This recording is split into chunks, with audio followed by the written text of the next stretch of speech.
সুতি এলাকায় কীটনাশক খেয়ে আত্মঘাতী হয় এক যুবক। নিহতের নাম সাদিদুল রহমান, বাড়ি কাদুয়া এলাকায়। জানা যায়, মাঠে কাজ সেরে বাড়ি ফেরার পথে রাস্তাতেই কীটনাশক খেয়ে আত্মঘাতী হয় সে। ঘটনার খবর পরিবারের কাছে আসতেই তড়িঘড়ি প্রাথমিক হাসপাতালে নিয়ে গেলে সেখান থেকে জঙ্গিপুর মহকুমা ও পরে মুর্শিদাবাদ মেডিকেল কলেজ হাসপাতালে রেফার করা হয়। শনিবার চিকিৎসক তাকে নিহত বলে ঘোষণা করে। দেহ ময়না তদন্তের জন্য পাঠানো হয়েছে। মানসিক স্বাস্থ্যের জন্য সবার আগে যে নামটি মনে ভেসে ওঠে, সুস্থ মনের ঠিকানা মনোবীক্ষণ। যোগাযোগ নাম্বার 7477799513। কীটনাশক খেয়ে আত্মঘাতী সুতি এলাকার এক যুবক। নিহতের নাম সাদিদুল রহমান। ঘটনাটি ঘটেছে সুতি থানার কাদুয়া এলাকায়। জানা যায়, মাঠে কাজ সেরে বাড়ি ফেরার সময় রাস্তাতেই কীটনাশক খেয়ে নেয় সে। সেখানে এক লোক তাকে পড়ে থাকতে দেখে তার বাড়িতে এসে খবর দেয়। পরিবারের কাছে খবর আসতেই তড়িঘড়ি তাকে প্রাথমিক হাসপাতালে নিয়ে গেলে সেখান থেকে জঙ্গিপুর মহকুমা হাসপাতাল ও পরে মুর্শিদাবাদ মেডিকেল কলেজ হাসপাতালে রেফার করা হয়। শনিবার চিকিৎসক তাকে নিহত বলে ঘোষণা করে। দেহ ময়না তদন্তের জন্য পাঠানো হয়েছে। ঘটনায় শোকের ছায়া পরিবার জুড়ে। শুনলাম মাঠে গিয়েছিল কাজ করতে, ওর বাবাকে বলেছে যে বাবা বলেছে যে ভাত নিয়ে গেল।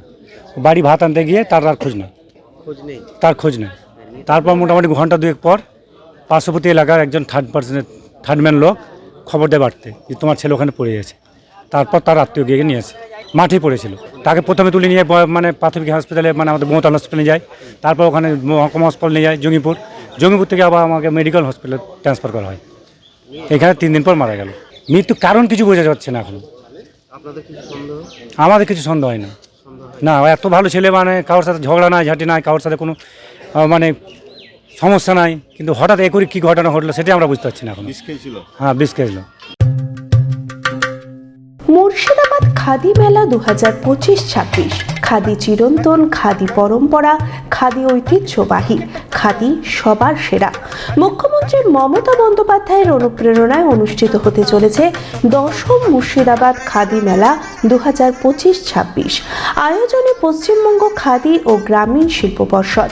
স্থান ব্যারাক স্কয়ার ময়দানের উত্তর পূর্ব কোণ, বহরমপুর, মুর্শিদাবাদ। 26শে নভেম্বর থেকে শুরু করে চলবে 10ই ডিসেম্বর পর্যন্ত। জেলার ঐতিহ্যবাহী খাদি, সিল্ক, তসর, গরদ, স্বর্ণচুরি, বালুচুরি ছাড়াও থাকছে বিভিন্ন জেলার প্রসিদ্ধ হস্তশিল্প সামগ্রীর বিপুল সম্ভার। বাচ্চাদের জন্য খেলাধুলার ব্যবস্থা, প্রতিদিন সন্ধ্যায় সাংস্কৃতিক অনুষ্ঠান, প্রবেশ অবাধ।